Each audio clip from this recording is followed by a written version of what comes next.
The Earth is dying. Quicksilver can see it. Earthquakes in Berlin. The Brandenburg Gate holds, for now, and there are no civilians in danger. This time.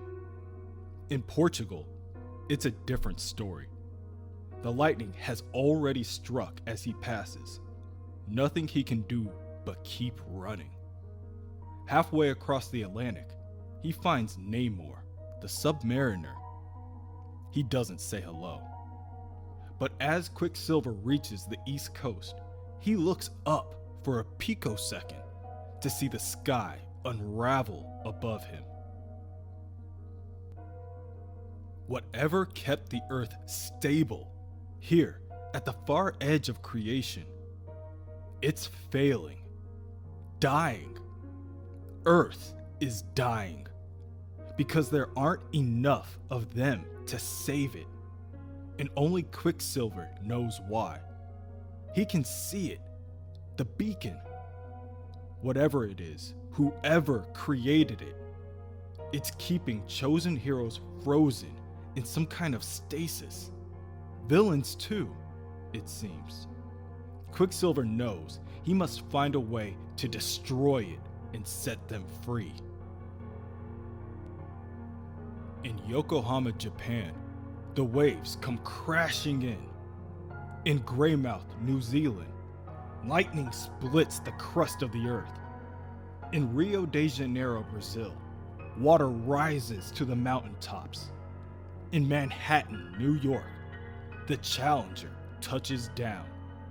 With a blast of cosmic energy, he strikes the ground and makes his will known. People of Earth, my opponent considered your planet to be something special. I am here to inform you that is not the case. And that it no longer serves a purpose in our grand cosmic game.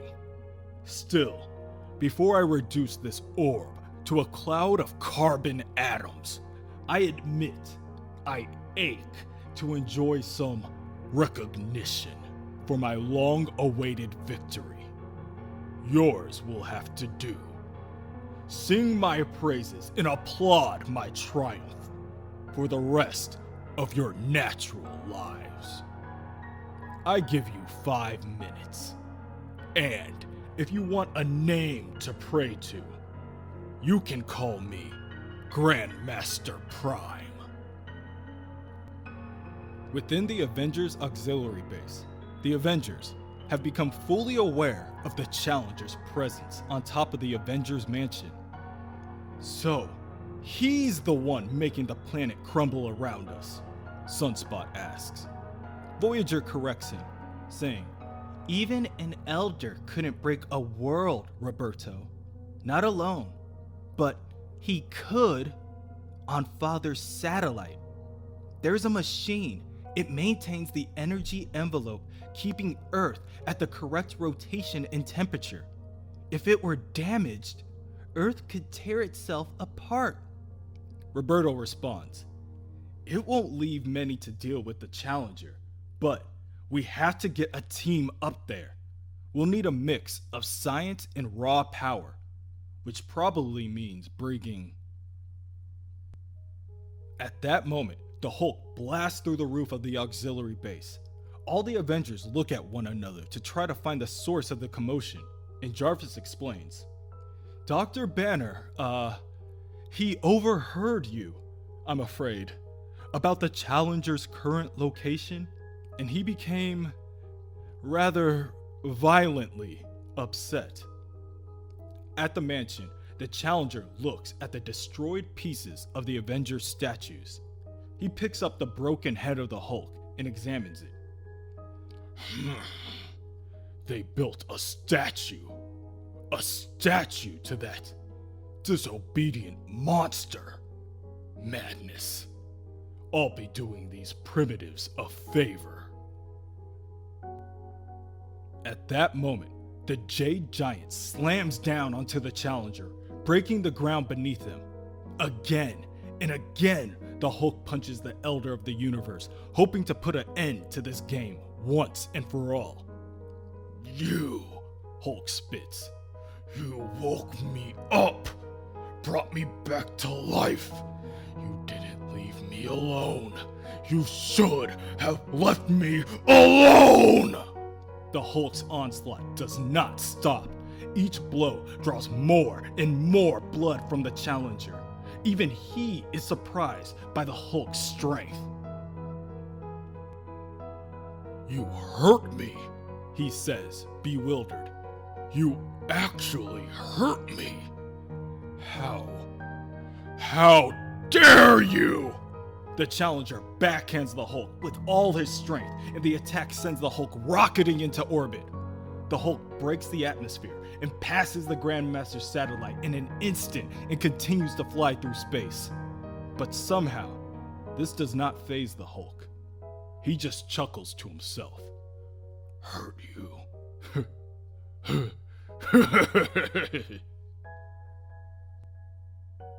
Meanwhile, Sunspot, Lightning, Voyager, Hercules, Tony Ho, and Thor arrive at the Grandmaster's cosmic game room and find that everything is in ruin.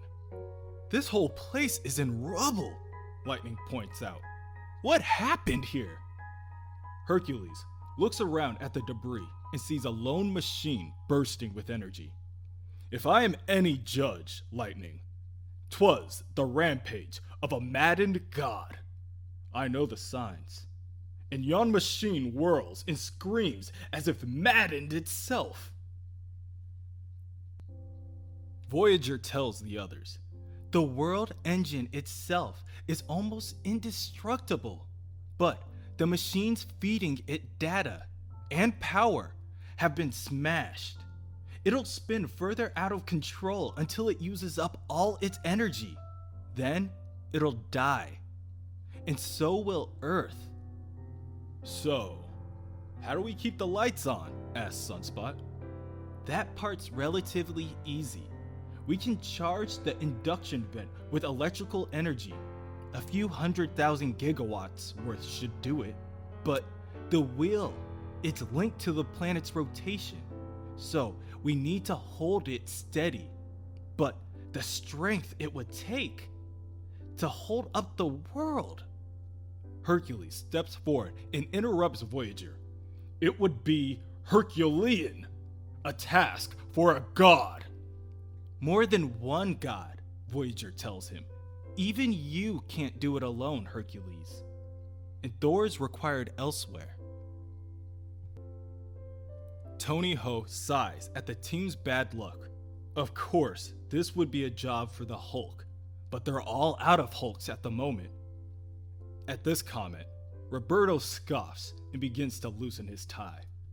"I've been waiting for a chance to assert my unique leadership style and do something ridiculous. Hi, I'm Roberto da Costa. I'll be your Hulk for the evening." The others look at Sunspot, confused. They know Roberto is strong, but he can't be that strong. "Oh, yes I am," he tells the team, "because I just switched off my regulator headband." Tony once again tries to reason with Roberto, warning him that without his headband, his powers will run out of control and they will kill him. Eventually, but until they do, I happen to be the strongest mutant on Earth. So, places people, Earth and I now have an extremely limited window of survival, and I'd like to work fast. Elsewhere, Quicksilver arrives at the auxiliary base to find his sister, the Scarlet Witch, and the Inhuman known as Synapse. "Emily! Wanda! There's no time to waste." "We know," his sister tells him. "The Challenger is on Earth. We have to go." "No, Wanda! Listen to me. There's a beacon keeping everyone in stasis, faster than you can see, moving without friction.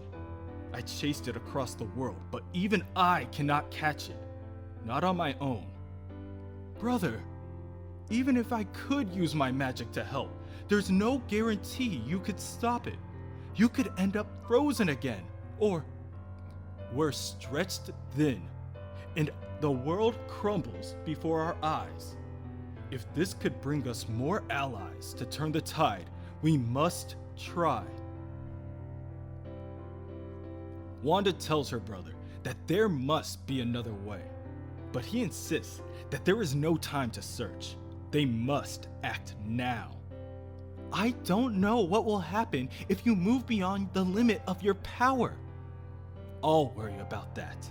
Just make it happen. Synapse approaches Pietro and he recoils at her touch, but she knows him all too well. Pietro, your mind will try to keep you from going too fast. Then you must use your powers to help me break through that mental barrier.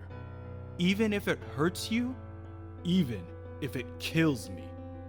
The two share a last moment together, telling themselves that now isn't the time for apologies or regrets. It is the time for action. The Scarlet Witch begins to cast her magic on her brother, knowing full well what is to come. Pietro, I love you, she tells him. I love you too, my sister. Before he races off, faster than he ever has before. There it is, he thinks, taunting me, just out of reach, faster than I have ever gone. But I am not alone, not anymore. Wanda's sorcery destroys probabilities. Synapse's mental powers unlock speed beyond fear. Quicksilver's thoughts become scattered. Speed beyond fear. Together, we are stronger. Together, we sacrifice for those in need. Together, we engage the impossible. That is why we are a team. That is what it means to be an Avenger. Fighting together. Now and forevermore. With his boosted abilities, Quicksilver is able to catch up to the blue beacon and grasp it in his hand. However, he is now unable to slow his inertia. His body begins to transform, dissolve, until he is nothing more than pure energy, until there is nothing left of him at all. Hercules and Sunspot turn the cosmic wheel, while Thor and Lightning blast the world machine with their electric energy. In Manhattan, Wonder Man, Rogue, and Falcon take on the Challenger with little hope of victory. But no matter how bleak the outcome of the fight may look, if they can still stand, the Avengers will continue to fight. Meanwhile, Voyager arrives at the auxiliary base to try to remove the remaining Avengers from their stasis. To her surprise, the heroes already seem to be regaining consciousness. Squirrel Girl is the first to ask the question on everyone's mind. Who are you? Voyager looks from one hero to another nervously and stammers, I think I'm the hero we need right now. Trust me and pray that this works. Her eyes begin to glow purple as she produces a massive portal of cosmic energy. I'm going to reach out with my power to everyone close by who calls themselves an Avenger. And then we assemble!